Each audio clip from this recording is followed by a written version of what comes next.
अभिनय Sharma because he is the one. अभिनय, आप जिम्मेदार हो इस ट्रेंड को, मोदी रोजगार दो ट्रेंड को बढ़ावा देने के लिए। क्या बात रही, क्यों आपने कहा कि ये ट्रेंड करवाते हैं टॉपिक?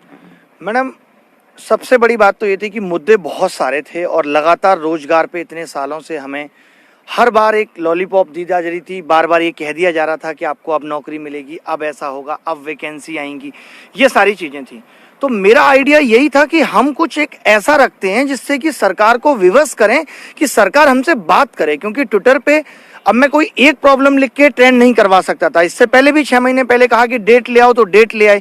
4 महीने तक प्री का ही एग्जाम चल रहा है। सीईटी इन्होंने, मतलब कि ये लगातार वादे तो कर रहे हैं, लगातार प्लानिंग तो दे रहे हैं, बट एग्जीक्यूशन कुछ नहीं हो रहा था। तो मोदी रोजगार दो से यही था कि हम सब उन युवाओं को कवर करें जो आज बेरोजगारी से परेशान हैं। सिस्टम्स, क्या आपकी बात हुई है ऐसी एजेंसियों से? उनसे आपको फीडबैक क्या आता है जब इन इश्यूज को आप कंसर्न अथॉरिटी से उठाते हैं? तो मैडम, साफ साफ पता चलता है कि सरकार की मंशा नहीं है इसको ठीक करने की। ये जो आत्मनिर्भर भारत बनो वाली बात आई थी, आत्मनिर्भर आपने हमें सिखाया था 1 से लेके जब हम 14वीं क्लास तक पास हो गए थे, तब तो एक भी चैप्टर नहीं था आत्मनिर्भर बनो। ये जो लोग रोजगार मांग रहे हैं, ये वो लोग हैं जो ग्रेजुएशन करके बैठे हैं। तो हमें तो आत्मनिर्भर बनने की ट्रिक्स ही नहीं पढ़ाई गई। अब आप आगे बढ़ाओगे, आगे वो आत्मनिर्भर बन जाएगा आज से 10 साल बाद, तब वो जॉब नहीं मांगेगा। हम तो वो लोग हैं 90s के जिनको आत्मनिर्भर बनना सिखाया ही नहीं गया, तो हम कहां से जॉब लें? जब आपको पता होगा कोई वैकेंसी निकाली जाती है तो उसके लिए पहले बजट निर्धारित हो जाता है, और आप 4 साल पी जाते हैं। इसका मतलब आप वो बजट भी खा रहे हैं 4 साल तक बैठ के। जो सैलरी उनको दी जानी थी वो भी आप खा गए। सरकार एग्जाम करा के भी सिर्फ रेवेन्यू वसूल रही है। एक क्वेश्चन आप एग्जाम में गलत देके 100 रुपए वसूल रहे हो बच्चे से। आप रेलवे का एग्जाम भर्ती करा रहे हो, 700 रुपए फीस लेके कहते हो। ये जो 4 साल का आप ब्यौरा दे रहे हैं, तो इन 4 सालों में तो सरकारें भी बदल जाती हैं, पार्टियां भी बदल जाती हैं। 8 साल से इंतजार कर रहे हैं ना, 8 साल में तो नहीं बदली पार्टी।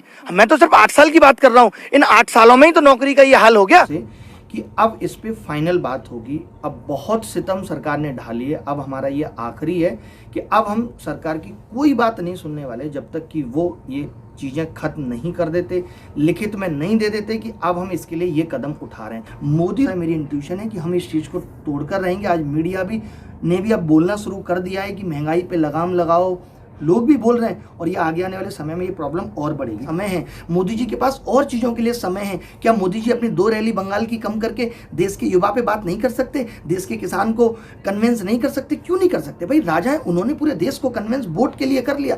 अब उसकी समस्या को सुलझाने के लिए वो कन्विंस नहीं कर सकते कि रुको मैं ऐसा कर रहा हूँ, दिखाओ ना प्रॉब्लम।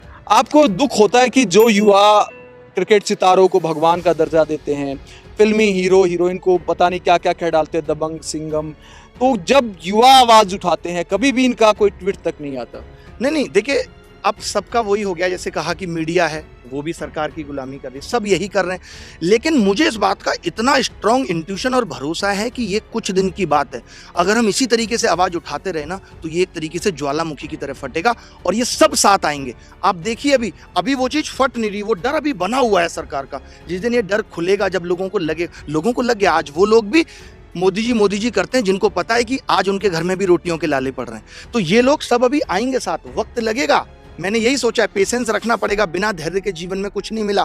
मेहनत कर रहे हैं और सफलता जरूर मिलेगी। ये सेलिब्रिटी भी बोलेंगे, देखना आप आगे आके, आज ये सब भी सपोर्ट करेंगे। वो वक्त भी आएगा और हमला कर रहे हैं। अगर एक बाप बच्चों को भूखा रख के घर बना भी ले तो कौन सा बड़ा काम कर दिया उसने? उसमें रहेगा कौन? जब लोग ही नहीं रहेंगे, बेटा ही नहीं रहेगा, तो उस घर को बिल्ड होने का मतलब क्या है? आप किस नेशन की बिल्ड होने की बात कर रहे हो जहां युवा किसान रोडों पे आत्महत्या करने को मजबूर है? उस नेशन को बिल्ड कर रहे हो आप? कमाल का नेशन बिल्ड कर रहे हो। करते रह जाना। ये नेशन हमसे बना था, हम जैसे लोगों से ये नेशन बना था, और हमें मार के तुम जाने कौन से नेशन बिल्ड करने की बात कर रहे हो। बना लेना अपना अलग आइलैंड। तुम रहना, अमित शाह जी रहेंगे और 2-4 को रख लेना। कहो एक सिंगल ट्वीट अगर रिहाना कर देती है, फॉरेन सिंगर, तो पूरे देश का सिस्टम हिल जाता है। सेलिब्रिटी से लेकर के सरकार हिल जाती है। और यहां 5 मिलियन ट्वीट बेरोजगार ने कर दिए, युवा ने कर दिए, और सरकार की कोई प्रतिक्रिया नहीं आई। इससे ज्यादा शर्म की और दुख की बात क्या हो सकती है हमारे लिए? बताना उन लोगों को जो ये कहते हैं कि मोदी जी कहीं गलत नहीं है, कि ये कितना गलत था कि अगर 5 मिलियन लोग ट्वीट कर रहे हैं तो क्या सब गलत हो गए? तब तो उन सारे लोगों ने जिन्होंने वोट आपको दिया था वो भी गलत थे, और आपको चुना ये भी उनकी गलती थी, और आप खुद गलत हो।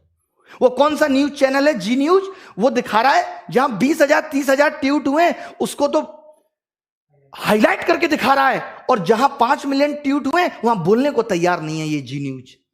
ये मीडिया का स्तर है। देखना, अब तुम इन आंखों के सामने देखना, इस दिल से लाखों लोगों के दिल से बद्दुआ निकल रही है। कहां तक जाओगे तुम? कोई नहीं बचा, किसी का घमंड नहीं रहा, सबका टूटा है। जिसने जो दिया इस संसार को, इस प्रकृति को, उसको वो वापस मिला है। जो तुम दे रहे हो वो तुम्हें वापस मिलेगा। कोई देखने वाला नहीं होगा। देखना, एक दिन वो वक्त आएगा। सुधीर चौधरी और ये तमाम तरीके के जितने भी एंकर हैं, उन सबको मैं कहता हूं कि मर जाओ शर्म से, लाज करो। जो आज तुम बेरोजगारी के मुद्दे को उठाने से डर रहे हो, उसको भी इनडायरेक्टली दिखाते हो कि भीड़ में दिखा दो, पता ही ना चले कि किस मुद्दे पे बात हो रही थी। तो आगे की क्या प्लानिंग होगी मैं आपको आगे बताऊंगा, क्योंकि अब पीछे हटने वाली कोई बात नहीं।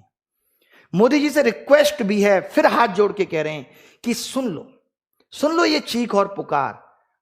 आपको नहीं पता चल रहा है तो हमारे थ्रू सुन लो, समझ लो। मोदी जी के जो लोग हैं वो उन तक इस बात को पहुंचा दो। आज पार्टी में कोई बोलने को तैयार नहीं है, इतना खौफ है। हम भगवान से डरते हैं, उस ऊपर वाले से डरते हैं कुछ भी गलत करने से। गलत कर नहीं रहे, ना गलत मांग है हमारी।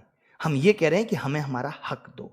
अगर हमने पढ़ा लिखा है तो हमें वो चीज दो जिसका आपने वादा किया था। तो आगे की क्या प्लानिंग होगी आपके साथ शेयर कर दी जाएगी। मेरे साथ क्या चल रहा है ये भी एक दिन आके शेयर किया जाएगा, जब चीजें हद से ज्यादा बढ़ेंगी होते। मेरी सारी शिक्षक बंधुओं से भी ये रिक्वेस्ट है, और आप स्टूडेंट से भी है, कि अपने अपने टीचर को बोलो जो बिना मन से सपोर्ट कर रहे हैं।